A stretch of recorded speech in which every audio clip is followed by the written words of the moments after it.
Please welcome the founder of Riverkeepers and attorney for the Natural Resources Defense Council, Robert F. Kennedy, Jr.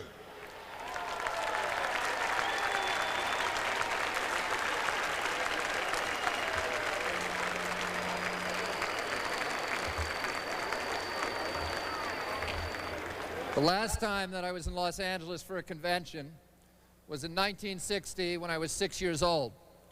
At that convention, our party launched the new frontier with the Democratic president. This year, we will launch a new millennium with a great national leader who will make history by validating our nation's legacy for world leadership and environmental responsibility. For 6 years, the Republicans on Capitol Hill in the state of Texas have told us that we must choose between economic prosperity and good environmental policy. Al Gore knows that this is a false choice.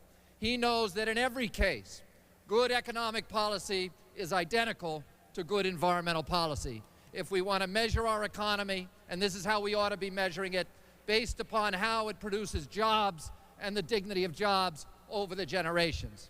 He knows that the Republican formula will produce an illusion of a prosperous economy, but that our children will pay for our joyride, and that we'll pay for it with denuded landscapes and poor health and huge cleanup costs that will amplify over time. Al Gore understands that protecting our environment is about building dignified communities. For 8 years, he has defended the laws that protect our air and our water and our endangered species and wetlands. Under Al Gore's leadership, this administration has put more acreage into public lands than any administration since Teddy Roosevelt.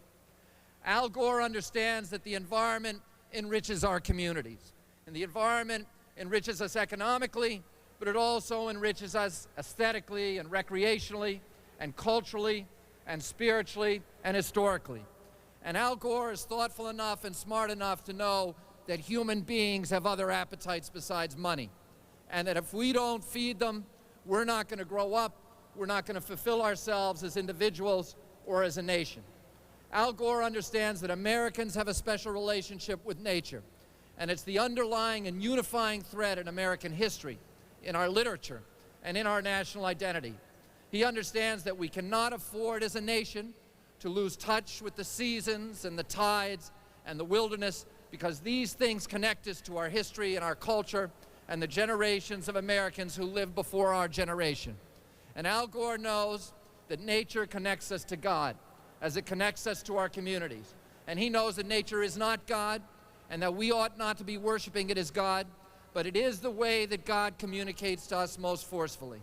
And I prefer to live in Al Gore's America, and I'm proud of our party for choosing his leadership. Thank you very much.